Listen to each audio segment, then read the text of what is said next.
Today we're pairing up our new giant day gecko groups. Let's get started.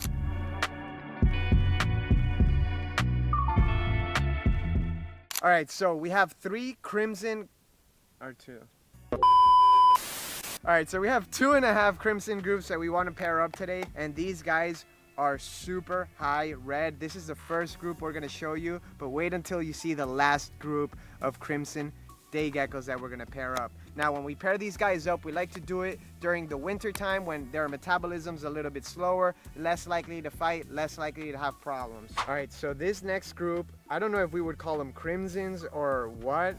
Manny said polka dots because they get these red spots all over and they're very circular. So we want to see if we could actually reproduce that same look. But just higher red, more spots, kind of like that guy. Yeah. And then see how that turns out. All right, and this boy we actually got from Leaping Leeches, and he has some incredible crimson red day geckos. He was one of the animals that we wanted to introduce to our bloodline. Yeah, so this is some of our bloodline stuff. This is one of the nicest crimsons we have produced. She actually lost her foot when she was a baby with her siblings, but as you can see, just a stunning animal, super healthy. She is still super fast and will get away from me as soon as she gets a chance. And this one right here is my favorite cherry head we've ever produced. Look at that animal, so much red, and look at that red head. That's my favorite part about these crimsons, is sometimes they can get that nice red, and she has a ton of it. Crimson just means that they have a lot of barring, red barring across the body like that, and then cherry head, like Manny said, is when their head is actually completely covered in red like that female. We are hoping to produce more babies like these this year, so stay tuned. We got a lot of nice day geckos coming. Got a lot of heat coming this year. So we set up our enclosure for our first group. This is the polka dot, this is the male, and he's gone. And as you can see, we're using big, large enclosures, 4 foot tall by 2 by 2. We're also gonna add some cork bark in or some bamboo because they do love hollows. They love thick branches because they love just kind of hiding on there and grabbing onto them. Now this is a girl, and she's not. They're the most beautiful gecko in the world, but my God, can they sometimes not be handleable. All right, so this is the second group we're setting up. Now, Manny doesn't know how to handle day geckos, but I do. So I'm gonna show you guys. You have to be very slow and very gentle. That's the one I tamed down before. Yeah, so look, this is how you tame down a giant day gecko. But I don't wanna grab her.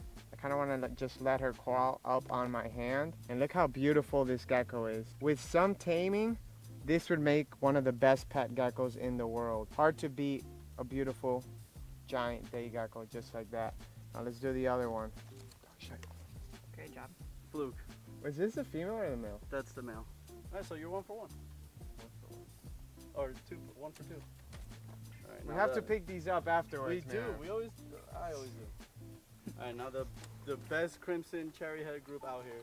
He is gorgeous. Look at that beautiful So is animal. she. This is gonna make an incredible group. All right, so I'm gonna let him crawl out on my hand. You see, Manny did not do good on this, but me, I am the gecko whisperer, as you can see. 2 for 3. This is a giant day gecko. The beautiful thing about these animals, they're very, very smart. So you could actually tame them down quite easily, but you just have to have a lot of patience, and you gotta never like just grab this animal violently, because then it will remember that and it will not trust you. But if you kind of do what I'm doing right now, let them walk on you just like this, maybe feed it, hand feed it, and give it a little pet on the head just like that, they'll realize, oh, this guy isn't so bad. He's actually pretty cool. I knew that girl was crazy. She was born crazy. Let's see this guy. Girl. I miss Jen. See, Manny's already messing up. Look at her. Look at that gecko. She is absolutely stunning. And you see sometimes when these guys, one of their defense mechanisms is they drop their skin. So when a predator has them, they can still slip away.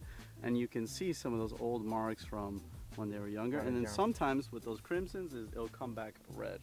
So some bonus content, we're also gonna pair up some jewel lacerdas. So this is one of the males I've been holding back. Let's see if I can get him to come out.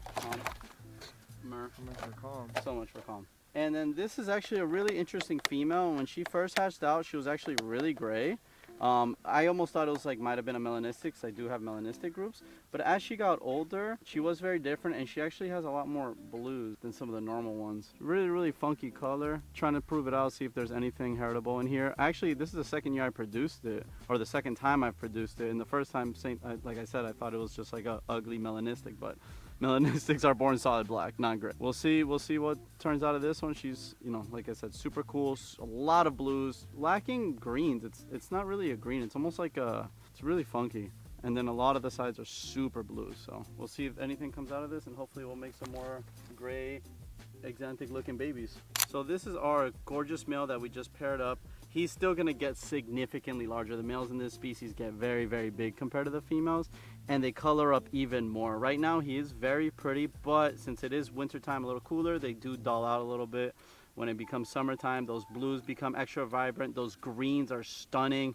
This is one of my favorite lizards in the whole wide world. They're very similar to a tegu in behavior, so this is almost like our legal version of a tegu. Very smart lizards, very intuitive, and also can be tamed down very, very well. All right, guys, as you could see, we've already gotten most of the screen cages back up, and a big thank you to everybody that donated. We had Zoomed donate, we had Hannah from TikisGeckos donate, we had Family Reptiles donate one as well, so thank you to them, and check them out if you can. Thank you guys for watching. Appreciate y'all. See you next time.